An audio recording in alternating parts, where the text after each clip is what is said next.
Lord. మన ప్రభువును రక్షకుడును యేసుక్రీస్తు వారి పేరిట మీకు నా హృదయపూర్వక వందనాలు తెలియజేస్తున్నాను. ఈరోజు మరి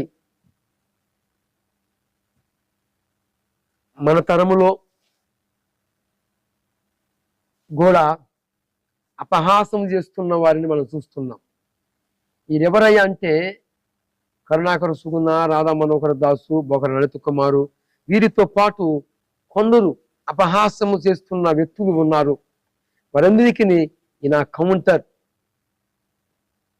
గమనించండి ప్రియమైన నా భారతదేశ ప్రజలారా, గుర్తించండి. మరి ఈరోజు మన తరములోనే కాదు,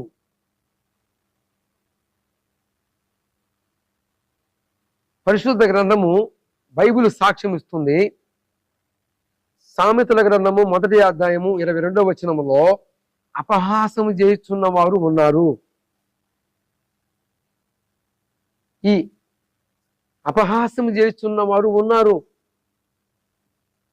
ఇది ఎలాంటి వారు అంటే ఈ రాధా మనోహర దాసులాగా జ్ఞానము లేని వారు, ఈ కరుణాకర సుగుణలాగా అజ్ఞానులు, ఈ బోకరైన లలిత కుమారులాగా మూర్ఖులు. ఇలాంటి మూర్ఖులు బైబిల్ గ్రంథములో కూడా ఉన్నారు. దీనికి నిరూపణగా సామెతల గ్రంథము 1వ అధ్యాయము 22వ వచనములో వీరి లాంటి మూర్ఖులు పరిశుద్ధ గ్రంథములో ఉన్నారు. వీరు ఎవరయ్యా అంటే జ్ఞానము లేనివారు, బుద్ధిహీనులు, మరి అపహాసుకులు. ఏమండి? జ్ఞానము లేనివారు, బుద్ధిహీనులు, అపహాసుకులట.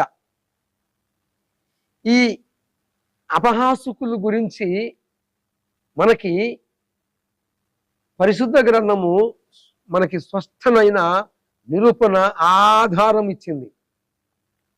ఇలాంటి వ్యక్తులకి మనం చెబితే వారు నమ్ముతారా ఏంటి? వీరికి చెప్పాల్సిన అవసరత మనకేముంది? వీరు నమ్మితే ఎంత, వారు నమ్మకపోతే ఎంత? వారు నమ్మితే మనకు కలిగే లాభం ఏమిటి? వారు నమ్మకపోతే మనకు కలిగే నష్టం ఏమిటి? ఏమండి? సభ్య సమాజములో ఉన్న మనుషులందరూ కూడా మరి ప్రభువుని యేసు క్రీస్తు వారి యొక్క పోలికలోను ఆయన స్వరూపమందు మనము నిర్మాణం చేయబడ్డాం. అయితే ఇలాంటి వ్యక్తులకి క్రీస్తు యేసు నామమును ప్రకటించినా కానీ ప్రయోజనం ఉన్నదా అంటే, ఇప్పుడు ఎలాగ ఉంటుందంటే, చిన్న ఒక ఉపమానం చెప్తాను. ఒక రైతు, నేను కూడా వ్యవసాయం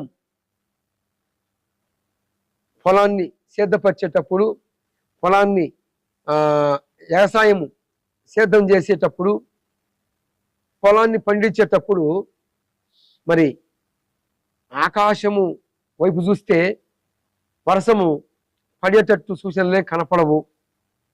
తర్వాత మరి విత్తనము తీసుకొచ్చి విత్తనాలని ఎదపెట్టాలి. మరి వెదపెడితే విత్తనాలకి ఆ యొక్క పొదును, నెమ్ము, తేమ సరిపోతుందా? మరి నీళ్లు లేవు. మరి ఎలాగా? ఒకటి ఆకాశం వైపు చూస్తేనేమో వర్షమేముండదు. మరి రెండోది భూమి మీద మరి తేమ అనేది ఉండదు. ఇప్పుడు ఈ రెండు మధ్య మరి నా యొక్క ప్రయాణం ఎలాగ ఉంటుంది? సరే, దేవుని మీద భారం మోపి ఉంచుదాం. అవి మలిస్తే మలుస్తాయి, లేకపోతే చేసేదేముంది అని అన్నట్టుగా ఒక నిరీక్షణ అయితే ఏదో ఒక మూలలో ఉన్నది, విశ్వాసం. అయితే ఒకవేళ ఆకాశం వైపు చూసైనా భూమి వైపు చూసైనా ఒక రైతు మొక్క వేయొచ్చు, విత్తనాలు నాటొచ్చు, కానీ అవి ఎండిపోవచ్చు లేక మలవచ్చు. కానీ మనం ఉన్నది ఎవరి చేతిలో తెలుసా? సజీవుడైన జీవం కలిగిన దేవుని యొక్క చేతిలో. జీవాధిపతి అయిన సజీవుడైన ప్రభువైన యేసుక్రీస్తు వారు జీవాధిపతి. ఆయన జీవించువాడు. అర్థమవుతుందా? ఒకవేళ పొలములో వేసే విత్తనమైన మలవపోవచ్చు, కానీ క్రీస్తు నందు పడిన ప్రయాస నిరర్ధకము, వ్యర్థము కానేరదు. ప్రభు గొప్ప నామానికి మహిమ కలుగును గాక. ఈరోజు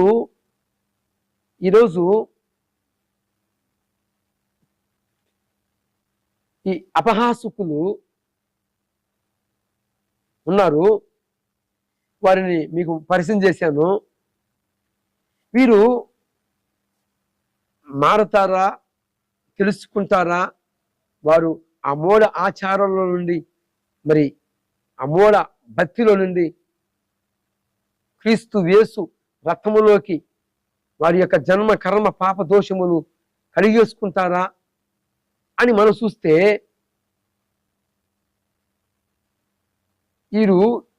వీరి యొక్క వ్యవహార తీరు ఎలాగ ఉంటుందంటే, గతంలో మనము కూడా మేము పట్టిన దానికి 3 కాళ్ళు, అలాగనే వీరి జీవితం ఉంటుందండి. చూడండి, గమనించండి. నువ్వు పోతున్న మార్గములో రాధా మనోహర్ దాసు, ఒకరి లలిత కుమారు, కరుణాకర్ సుగుణ, ఇంకా ఎగస్ట్రా ఉన్న వారందరూ కూడా వారికి తెలియజేస్తే వారు అంటారు, మాకన్నీ పరిశుద్ధమైనవే, మాకన్నీ పవిత్రమైనవే అని. వీరు జ్ఞానం లేని వాడు ఏం చేస్తాడండి? జ్ఞానం ఉన్నవాడైతే, అని మనం పోతున్న ప్రయాణము మోక్షానికి చేర్చలేదు. కనుక మన ప్రయాణములో మోక్షము లేదు. ఇదే ప్రయాణం కొనసాగితే పాతాళ అగ్నికి వెళ్ళిపోతాము అని జ్ఞానం కలిగిన వారు వెంటనే సరిచూసుకొని సృష్టికర్త అయిన ప్రభువైన యేసుక్రీస్తు వారి పాదాలని సమీపిస్తాడు. అజ్ఞానులు అంటే ఈ రాధా మనోహర్ దాసు, కరుణాకర్ సుగుణ, బొగ లలిత కుమార్, ఇలాంటి వ్యక్తులు, ఇలాంటి అజ్ఞానులు వినరు. అందుకే అంటాడు సామెతల గ్రంథము 1వ అధ్యాయము 22వ వచనము, ఇలాంటి అజ్ఞానుల కోసమే అక్కడ ఒక పెద్ద నమూలన లెటర్ రాయించి ఉంచాడు. ఏలయనగా, జ్ఞానము లేని వారులారా, ఎన్నాళ్ళు మీరు జ్ఞానము లేకుండా ఉండకూడదు. మరి బుద్ధిహీనులారా, ఎన్నాళ్ళు బుద్ధి లేకుండా నడుస్తారు. అపహాసం చేస్తున్న వారులారా, ఎన్ని రోజులు మీరు అపహాసం చేస్తారు? అయితే మీ మీదికి తుఫాను వలె కీడు, శాపము, పాపము సమస్తము మిమ్మల్ని చుట్టుముట్టినప్పుడు నేను కూడా నవిదను అని ఆకాశమందున్నవాడు ఏదని ప్రశ్నిస్తూ ఉన్నాడు.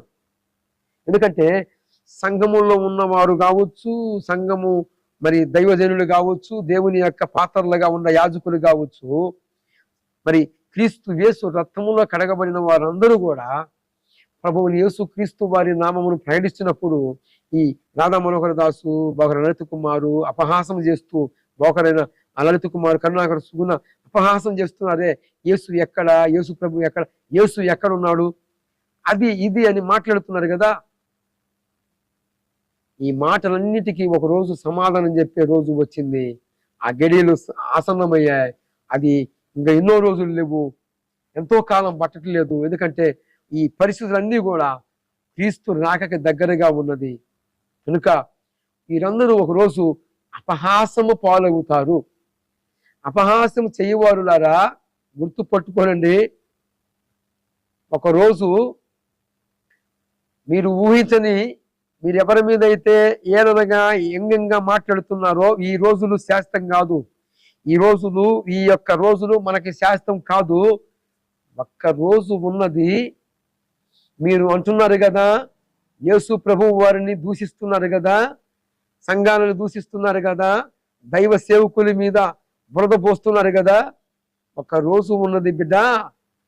ఆ రోజున న్యాయము తీర్చేటప్పుడు ఆయన న్యాయమంతుడును సత్యమంతుడును ఆయన సముఖమందు ఆకాశము భూమి పారిపోతాయట. ఆ రోజు ఆ ఉగ్రత యూదా గోత్ర సింహము ఉగ్రతను మీరు తాలుకోలేని రోజు రాబోతుంది. అరే బాయ్, బతికి మంచిగా బతికినా లేకపోతే రోగం వచ్చిపోయినా ఏంది ఏదో ఒక రీతిగా ఈ యాత్ర ముగించటము ఖాయం. ఈ తనువునెంత పోషించి పెంచినా సావు తప్పదన్నా, ఈ తనువునెంత పోషించి పెంచిన సావు తప్పదన్నా, మనిషి చేసిన మంచి కార్యములకు మరణం లేదన్నా, మనిషి చేసిన మంచి పనులకు మరణం లేదన్నా అనే మనకు ముందున్న భక్తులు వారి అనుభవ పాఠాలని ముందు పెట్టారు. కానీ ఈ యొక్క పాటల యొక్క అర్థాలు తెలియదు కదా. మీరు అజ్ఞానులు, మీరు మూర్ఖములో ఉన్నారు. బడి మారితే బతుకు మారిద్ది. Praise the lord. అయితే ఒకరోజు ద్రబల సింహాసన తీర్పు ఉన్నది. ప్రకటన గ్రంథము 20వ అధ్యాయము 11వ వచనము. ఆ రోజున ఆ ఉగ్రుడు యూదా గోత్ర సింహము ఆశీనుడై ఉంటాడు. ఆయన సముఖము నుండి భూమి ఆకాశములు పారిపోతాయి, గ్రంథములు ఇప్పబడతాయి. ఆ రోజు మీరు చేసిన అపహాసం అంతా కూడా, మీ స్టోరీ, మీ చరిత్ర, ప్రతిదీ ఆ రోజు వస్తుంది. ఆ రోజు త్వరలో ఉన్నదని మీకు నేను గుర్తు చేస్తూ, ఆ రోజు రాక మునిపే, ప్రభువు రాక జరక మునిపే మారు మనసు పొందండి. ప్రభువుని యేసు క్రీస్తునందు విశ్వాసం ఉంచండి. అపహాసకులారా, లేని వేళలా మీరు అపహాసం చేయబడతారు. ఆ రోజు నా ప్రభువు వారు ఆకాశము నుండి సింహాసనం మీద ఆసీనుడయ్యి మీరు ఆయన ఎదుట నిలబడినప్పుడు ఆయన నవ్వుతాడు. Praise the lord. ప్రభువు ఈ మాటలు రాధా మనోహర దాసు, కరుణాకర సుగుణ, భవన లలిత కుమార్, ఈ కౌంటర్ మీకే అపహాసం చేస్తున్న వారులారా, మీరు అపహాస పాలవుతారని మీకు నేను తెలియజేస్తూ, ప్రభువుని యేసుక్రీస్తు వారి పేరిట మరి సంఘములో ఉన్న వారందరూ కూడా గమనించి గుర్తుపట్టి మరి తెలుసుకోవాలని ప్రేమపూర్వకంగా ప్రభువు పేరిట తెలియజేస్తూ ఈ మాటలని